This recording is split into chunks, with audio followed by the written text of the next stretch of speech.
Human బాడీలో రెండు hearts ఉంటాయి అనే విషయం మీకు తెలుసా? Not literally. మన కాఫ్ మజిల్ ని second heart of the body అంటారు. ఎందుకంటే మన లెగ్స్ నుంచి బ్లడ్ మళ్ళీ హార్ట్ కి వెళ్ళాలంటే అది అగెనిస్ట్ గ్రావిటీ వెళ్ళాలి.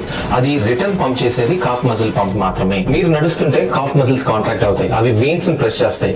అది రిటర్న్ బ్లడ్ హార్ట్ కి వెళ్ళడానికి హెల్ప్ చేస్తుంది. అంటే మీరు నడుస్తున్న ప్రతి స్టెప్ హార్ట్ కి హెల్ప్ చేస్తున్నట్టే. కానీ ప్రాబ్లం ఎక్కడ స్టార్ట్ అవుతుందంటే లాంగ్ టైం స్టాండింగ్, ఆఫీస్ లో 8 hours సిట్టింగ్, కార్ లో మళ్ళీ ట్రావెల్, ఇంటికి వెళ్ళి మళ్ళీ సిట్టింగ్. అప్పుడు మీ సెకండ్ హార్ట్ స్విచ్ ఆఫ్ అయిపోతుంది.